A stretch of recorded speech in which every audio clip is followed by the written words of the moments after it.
Siya Ram e learning में आपका स्वागत है। जैसा कि आप जानते हैं कक्षा 9 में केमिस्ट्री रसायन विज्ञान की क्लास में ले रहा हूँ। पिछले लेक्चर में मैंने पूरा सिलेबस आपको डिस्कस किया था। आज हम पहला लेसन जो रसायन विज्ञान है केमिस्ट्री का है, जिसे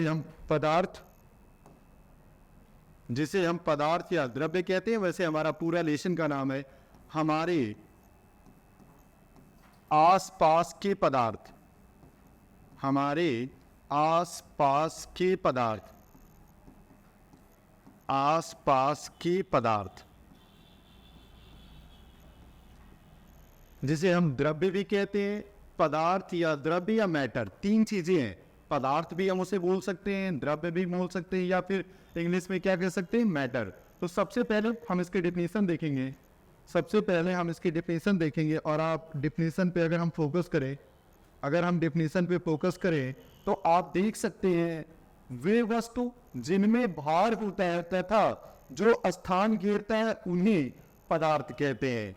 सबसे बड़ी बात, भार होता है तथा जो स्थान घेरता है। आप जानते हैं प्यारे बच्चों, संसार की कोई भी वस्तु को रखने के लिए हमें कुछ फिक्स स्पेस चाहिए। स्पेस मतलब खाली जगह, खाली जगह का मतलब होता है स्थान, और उसमें कुछ क्या होता है, भार होता है। भार मतलब उसे उठाने के लिए हमें बल का प्रयोग करना होगा, और उस बल के प्रयोग करने के लिए वहां पे भार का होना अनिवार्य है। इसलिए जो पहला है आपका, वे वस्तु जिनमें भार होता है तथा जो स्थान घेरता है उन्हें हम पदार्थ कहते हैं। यहाँ तक आपकी डिफिनेशन हो गई। पदार्थ कहते हैं या द्रव्य कहते हैं या मैटर कहते हैं, तीनों में से आप कुछ भी बोल सकते हैं। इसके बाद ये मुख्य रूप से तीन होते हैं। ये मुख्य रूप से क्या होते हैं, तीन होते हैं। पहला आपका ठोस, दूसरा ये द्रव्य, मिस्टेक हो गया है, इसे हम द्रव बोलेंगे, द्रव, द्रव्य नहीं होगा, द्रव होगा। ये थोड़ा सा मिस्टेक हो गया है, इसलिए इसकी जगह क्या होगा, द्रव। तो पहला आपका ठोस, दूसरा द्रव, तीसरा गैस। तीन होते, परंतु आजकल 5 ज्ञात है। 2 और की खोज हुई, प्लाज्मा और ये आपका है बीईसी। बीएफसी नहीं होता है, ये थोड़ी सी मिस्टेक है टाइपिंग की। बीएफसी ना होके बीईसी होता है। बीईसी का पूरा नाम लिखे तो बोस आइंस्टाइन बोस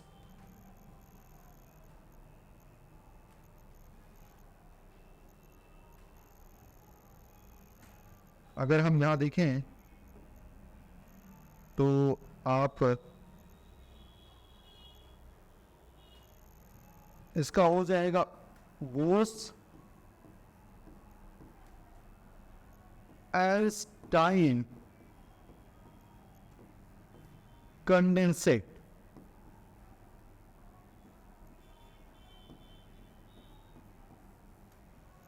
बीईसी इसका पूरा नाम है, बीईसी का बोस आइंस्टाइन कंडेंसेट। और जो चौथी है आपकी वो प्लाज्मा अवस्था है। प्लाज्मा किसे कहते हैं, किसी भी गैस को बहुत उच्च ताप पर गर्म किया जाए और गर्म करने के बाद उसमें से आयन और इलेक्ट्रॉन दोनों बाहर निकल जाए, फिर उस गैस में जो आपका पूरा आयनिक स्ट्रक्चर प्राप्त होता है उसी को द्रव्य की चौथी अवस्था प्लाज्मा कहते हैं। और 5वीं अवस्था बीईसी। ये प्लाज्मा और बीईसी दोनों आपके एनसीईआरटी ने इस साल के सिलेबस से 2023-24 के सिलेबस से हटा दिया है। तो आज के टाइम पे सिर्फ हम 3 के बारे में डिस्कस करेंगे, ठोस, द्रव और गैस। सिर्फ ठोस पढ़ेंगे, द्रव पढ़ेंगे और गैस। प्लाज्मा और बीईसी जो आपका पाया जा रहा है होते तो 5 है, लेकिन एनसीईआरटी के नए सिलेबस के अकॉर्डिंग प्लाज्मा और बीईसी को काट दिया गया है। सिर्फ और सिर्फ आपको स्टडी करना है ठोस, द्रव और गैस। तो सबसे पहले हम फोकस करेंगे किस पर, ठोस पर।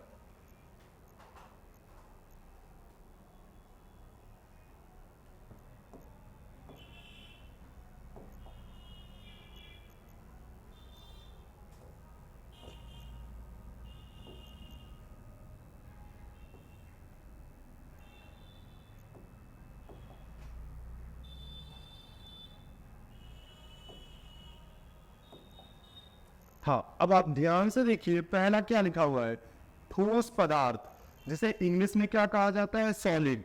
वे पदार्थ जिसका आकार और आयतन दोनों निश्चित होता है या होते हैं, यहाँ होगा, होता नहीं होगा। वे पदार्थ जिसका आकार और आयतन दोनों निश्चित होते हैं उन्हें ठोस पदार्थ कहते हैं। मतलब कहने का, उसे जहां रखना है उसका आकार फिक्स हो और जितना उसमें भार होता है वो भी निश्चित हो। तो अगर आकार और आयतन दोनों निश्चित होते हैं तो उस पदार्थ को हम क्या कहते हैं? ठोस पदार्थ कहते हैं। जैसे ढेर सारी संसार की बहुत सारी वस्तुएं हम सब ठोस हैं। ये हमारे हाथ में जो पेन पकड़ा हुआ है ये भी आपका ठोस है, घड़ी ठोस है, इस रूम में पंखे पाए जा रहे हैं वो ठोस है, जिस पे हम बैठ के पढ़ते हैं डेस्क वो ठोस है, जिस बेंच पर हम बैठते हैं वो ठोस है। तो इस तरह देखा जाए तो संसार की मैक्सिमम वस्तुएं हमारी जो होती है उनका आकार और आयतन दोनों निश्चित होता है, इसलिए उन्हें हम ठोस कहते हैं। जैसा कि यहाँ एग्जाम्पल के रूप में लिखा हुआ है, पहला मेज जिस पर आपने बैग रख के अपने कॉलेज में जाके पढ़ते हैं, दूसरा कुर्सी जिस पर टीचर क्या करता है? बैठ के पढ़ाने का काम करता है, वो भी ठोस है। और तीसरा श्यामपट जिस पर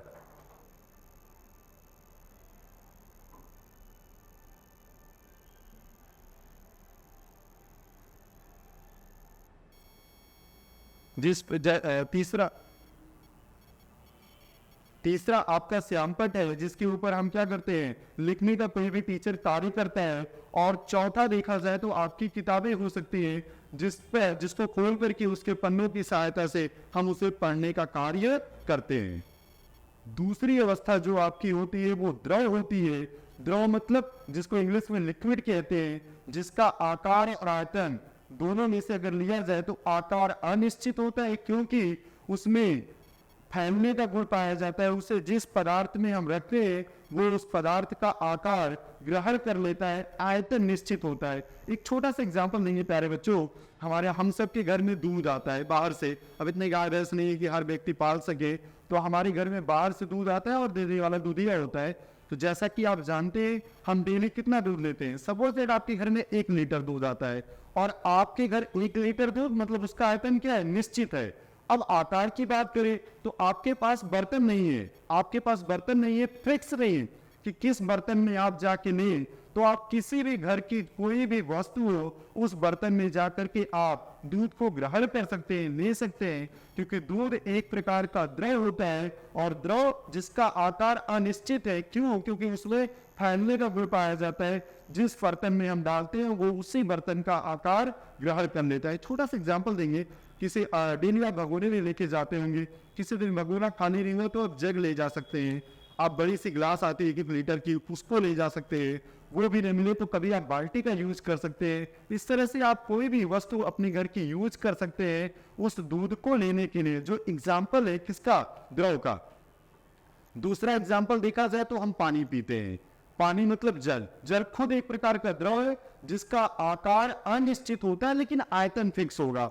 जैसे आजकल आरओ वाटर का सिस्टम चला हुआ है, हम किसी के यहाँ पानी लेने जाते हैं आरओ वाले जहाँ वो मशीन बैठी होती है, तो हम 20 लीटर का जो बॉटल लेके आते हैं, मतलब उसका आयतन क्या है? निश्चित है, वो 20 लीटर ही देगा आपको, क्योंकि डेली आप 20 लीटर ही लेते हैं। लेकिन किसी दिन आप बॉटल ना ले जा सके तो किसी और बर्तन में भी आसानी से उसको ला सकते हैं, क्योंकि जिस बर्तन में हम रखेंगे वो उसी का आकार ग्रहण कर लेगा। अब घर लेकर के आते हैं तो सपोज दैट आपको पीना है, पानी पीना है, तो कैसे पिएंगे? आप ग्लास से भी पी सकते हैं, आप कटोरी से भी पी सकते हैं, आप प्लेट से भी पी सकते हैं, एज यू विश, जिसमें आपकी इच्छा हो, जिसमें आपकी मर्जी हो, उस पदार्थ में आप उसको लेकर के आसानी से पी सकते हैं। क्यों? क्योंकि उसमें फैलने का गुण पाया जाता है, उसके अणु ठोस की अपेक्षा कुछ दूर दूर पाए जाते हैं, इसलिए वो आसानी से फैल सकते हैं। इसके 3 एग्जाम्पल मुख्य रूप से होते हैं। पहला आपका दूध हो गया, दूसरा जल और तीसरा तेल। तेल भी जानते हैं वो द्रव या लिक्विड अवस्था में पाया जाता है जो उसी अवस्था में कार्य करता है, और तेल को भी हम किसी भी बर्तन में ले सकते हैं क्योंकि वो उसका आकार ग्रहण कर लेता है। जो द्रव्य या पदार्थ की तीसरी अवस्था है गैस। जैसा कि आप सब जानते हैं हमारे पास ऑक्सीजन गैस है।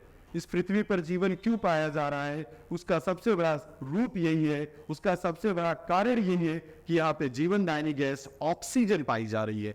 अगर हम इस कमरे में डिस्कस कर रहे हैं, आप जिस कमरे में बैठे हुए हैं वहां कोई गैस हो या ना हो, ऑक्सीजन कंपलसरी है, क्योंकि ऑक्सीजन के ही थ्रू हमारे शरीर में एनर्जी की उत्पत्ति होती है। तो ऑक्सीजन एक गैस के रूप में हम देख नहीं पा रहे हैं। हम ये कह सकते हैं कि कुछ नहीं यहाँ पे, लेकिन अगर कुछ नहीं है फिर हम जीवित कैसे हैं?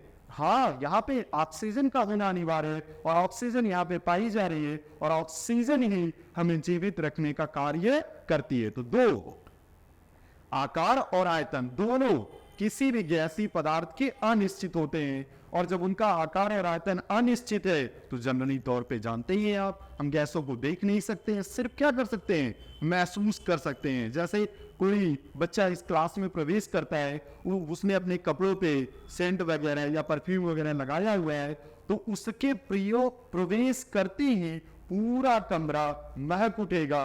क्यों? क्योंकि उसने उसका जो परफ्यूम है उसमें गैस पाया जा रहा है और गैस तुरंत उस पूरे कमरे को भरने का काम करेगी, और जैसे ही गैस पूरे कमरे में भर जाएगी वो कमरा महकने लगेगा और हम और आप भी महसूस करेंगे कि कोई व्यक्ति यहाँ पे परफ्यूम लगा के आया है, जो आसानी से गैस के कण पूरे कमरे में फैल जाते हैं। एक दूसरा एग्जांपल अगर आपको देना चाहे तो आप सब जब खाना बनाते हैं या खाना बनता हुआ आपने देखा होगा, और खाना जब गर्म रहता है तो उसकी महक, उसकी सुगंध दूर तक जाना हो जाता है, तो गैस के अणुओं पर जो प्रसार है वो कम हो जाता है, और इस तरह से देखा जाए तो गैस के अणु जो दूर दूर जा रहे होते हैं वो बहुत पास आ जाते हैं। तो ये कंडीशन है, मतलब अगर गैसों को गर्म किया जाए तो उसमें जो ठोस और द्रव की अपेक्षा गति करने की क्षमता है वो बहुत ज्यादा पाई जाती है, और इसी पाए जाने के पॉइंट ऑफ व्यू में देखें तो गैस हम देख भले ही नहीं सकते लेकिन उसे आसानी से महसूस करने का कार्य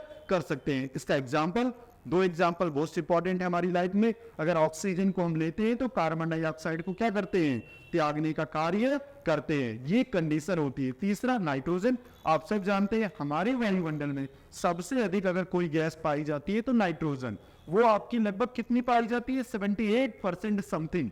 तो 78% जो नाइट्रोजन आपकी पाई जा रही है वो क्यों पाई जा रही है? कभी आपने सोचा प्यारे बच्चों, कभी आपने डिस्कस किया किसी के साथ कि नाइट्रोजन सबसे ज्यादा क्यों पाई जाती है और ऑक्सीजन 21% क्यों होती है?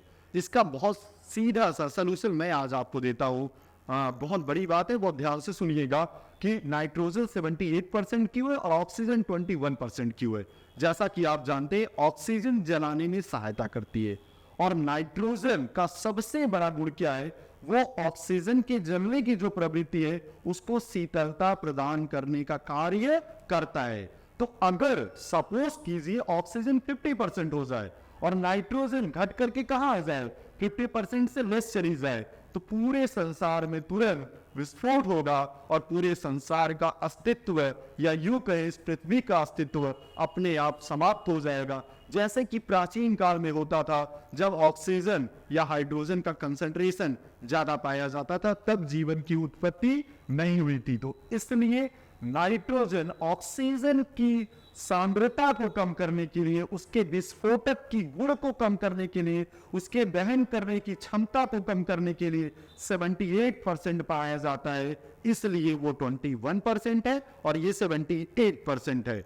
और तीसरा जो कार्बन डाइऑक्साइड है, जैसा कि नेचुरल आप जानते हैं हम ऑक्सीजन लेते हैं तो कार्बन डाइऑक्साइड को रिलीज करते हैं और उसी कार्बन डाइऑक्साइड को पौधे ग्रहण करते हैं और अपना भोजन बनाते हैं। तो नाइट्रोजन, ऑक्सीजन और कार्बन डाइऑक्साइड तीनों गैसियस पदार्थ के एग्जाम्पल होते हैं। तो इस तरह से हमने यहाँ पे डिस्कस किया ठोस, द्रव और गैस के बारे में।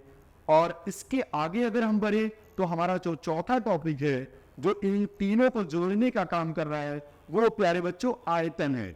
आयतन, आयतन का मतलब जिसमें कुछ भार पाया जाता है। भार मतलब जो अपने चारों तरफ के एरिया को क्या करता है, घेरने का कार्य करता है।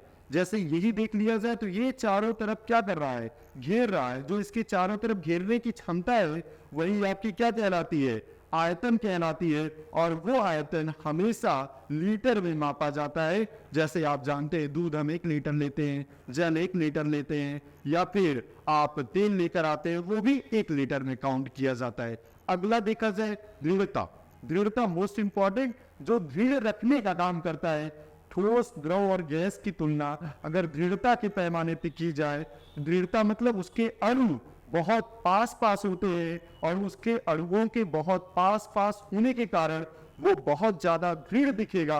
और दृढ़ गुण या दृढ़ता का गुण सबसे अधिक पाया जाता है तो ठोसों में, उसकी अपेक्षा कम द्रव में, क्योंकि द्रव की अणु प्रसार करते हैं, वो थोड़ा दूर दूर जाने का काम करते हैं, और उससे कम गैसों में पाया जाता है।